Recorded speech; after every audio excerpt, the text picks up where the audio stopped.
କରିବା? ଗପ ଶୁଣିବା। ଆଜି ଆଉ ପାଠ ପଢିବାନି। ସମସ୍ତଙ୍କୁ ଗପ ଶୁଣିବାକୁ ଭଲ ଲାଗେ? ହଉ, ମୁଁ ଗୋଟେ ଗପ କହିବି, ସମସ୍ତେ ଶୁଣିବ। ତାପରେ ମୁଁ କିଛି ପ୍ରଶ୍ନ ପଚାରିବି, ସମସ୍ତେ ମତେ ତାର ଉତ୍ତର ଦବ। ହଉ, ଗୋଟେ ଗପ ଶୁଣିବା। ମୁଁ ତାପରେ ତମମାନଙ୍କୁ କିଛି ପ୍ରଶ୍ନ ପଚାରିବି, କହିବ।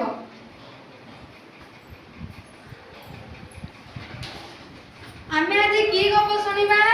ନା ଚଢେଇ ପିମ୍ପୁଡି ଗପ ଶୁଣିବା। ଚଢେଇ ଓ ପିମ୍ପୁଡି ସେ କେମିତି ତାର ଉପକାର ସୁଝିଲା ସେ ବିଷୟରେ ଜାଣିବା। ମୁଁ ସମସ୍ତଙ୍କୁ ଗପ କହିବି, ମନ ଦେଇକିରି ଶୁଣ।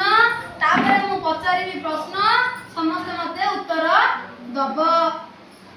ଦେଖ, ଗୋଟିଏ ନଦୀ କୂଳରେ ଗଛଟିଏ ଥିଲା, ବୁଝିଲ? ସେ ଗଛରେ ଗୋଟେ ଚଢେଇ ରହୁଥିଲା। କିଏ ରହୁଥିଲା? ଚଢେଇ ରହୁଥିଲା। ତ ଆଉ ଗୋଟେ ସେ ଗଛରେ ଆଉ କିଏ ରହୁଥିଲା? ନା ଗୋଟେ ପିମ୍ପୁଡି ମଧ୍ୟ ରହୁଥିଲା। ଦିନେ କଣ ହେଇଛି? ବାବୁଟି କାଟିଦେ। ଆମେ ପିମ୍ପୁଡି ଆଉ ଚଢେଇ ଗପ ଶୁଣିବା।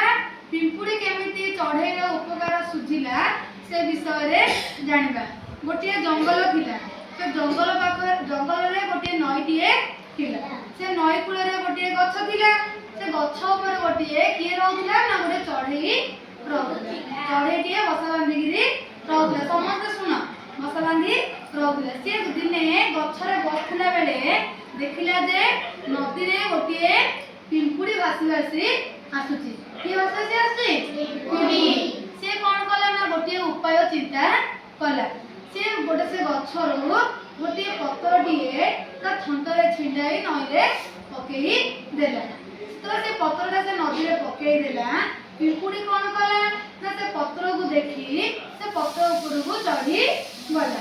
ତାପରେ ସେ ପତ୍ର ଉପରକୁ ଚଢି ଭାସି ଭାସି ଭାସି ଭାସି ଆସି କୋଉଠି ଲାଗିଲା? ନା କୂଳରେ ଲାଗିଲା। ତାକୁ ଦେଖିକିରି ଚଢେଇ ଯୋଉ ଗଛ ଉପରେ ବସିଥିଲା, ସେ କଣ କଲା? ପିମ୍ପୁଡି ପାଖକୁ ଆସିଲା। ପିମ୍ପୁଡି ପାଖକୁ ଆସିକି ଚଢେଇ ଆଉ ପିମ୍ପୁଡି କଣ ହେଲେ ସେଦିନ? ନା ଦି ଜଣ ଯାକ ସାଙ୍ଗ ହେଲେ। କଣ ହେଲେ? ପିମ୍ପୁଡି ଆଉ ଚଢେଇ ସାଙ୍ଗ ହେଲେ। ଦିନକର କଥା କଣ ହେଇଛି? ନା ଚଢେଇଟିଏ ଗଛ ଉପରେ ବସିଛି। ହଠାତ୍ ଗୋଟିଏ ଶିକାରୀ ଆସିଲା। କିଏ ଆସିଲା? ଶିକାରୀ ଆସିଲା। ସେ ଶିକାରୀ କଣ କଲା? ନା ଚଢେଇକୁ ମାରିବା ପାଇଁ ଗୋଟେ ଧନୁ ଆଉ ଗୋଟେ ଧନୁଶର ଧରିକି ଚଢେଇକି ଏମିତି ମାରିବା ପାଇଁ ସେ ଦେଖେଇଲା। ପିମ୍ପୁଡି ଥିଲା। ପିମ୍ପୁଡି ଦେଖିଲା ଯେ ତା ବନ୍ଧୁ କଣ ହେଇଛି? ନା ବିପଦରେ ପଡିଛି। କଣ ହେଇଛି? ବିପଦରେ ପଡିଛି। ତା ବନ୍ଧୁକୁ ବିପଦରେ ପଡିଥିବାର ଦେଖି ପିମ୍ପୁଡି କଣ କଲା? ନା ଧୀରେ ଧୀରେ ଆସି ବାଣୁଆର ଗୋଡକୁ କାମୁଡି ଦେଲା। କଣ କଲା? କାମୁଡି ଦେଲା। ବାଣୁଆ ଛଟପଟ ହେଇଗଲା। କଣ ଚବୁଦେଲା ହେଲା। ଏହା ଦେଖି ଚଢେଇ ଜାଣିପାରିଲା ଯେ ବାଣୁଆଟିଏ ମତେ ମାରିବାକୁ ଆସିଥିଲା, ଆଉ ପିମ୍ପୁଡି ମତେ ରକ୍ଷା କଲା। ତାପରେ ବାଣୁଆ ଆଉ ତାକୁ ମାରି ପାରିଲାନି। ଚଢେଇ କଣ ହେଲା? ଉଡିକି ପଳେଇ ଆସିଲା। ତାପରେ ଯେତେବେଳେ ଆସିଲା ଚଢେଇ ଆସିକିରି ପିମ୍ପୁଡି ସହିତ ଦେଖିଲା ଯେ ବନ୍ଧୁ ତମେ ମୋର ଜୀବନ ରକ୍ଷା କରିଦେଲ। ହେଲେ କଣ ହେଲା ଏଠି କହିଲ? ପିମ୍ପୁଡିକୁ କିଏ ରକ୍ଷା କରିଥିଲା? ଚଢେଇ ରକ୍ଷା କରିଥିଲା। ଏବେ ପିମ୍ପୁଡି କଣ କଲା?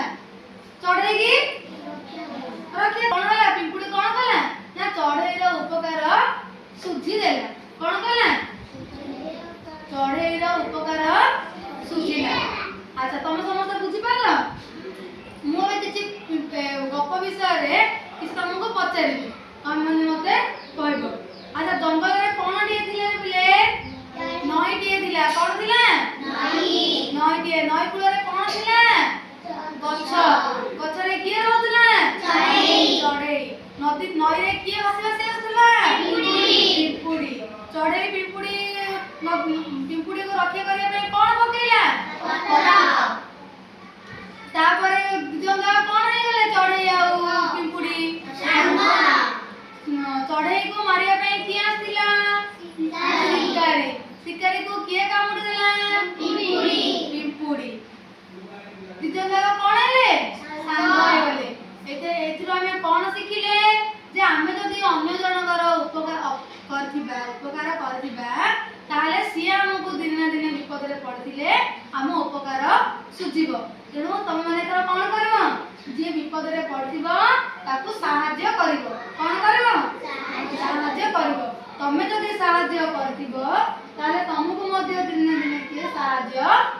କରିବ। ବୁଝିପାରିଲ ସମସ୍ତେ? ଗପ ସମସ୍ତଙ୍କୁ ଭଲ ଲାଗିଲା?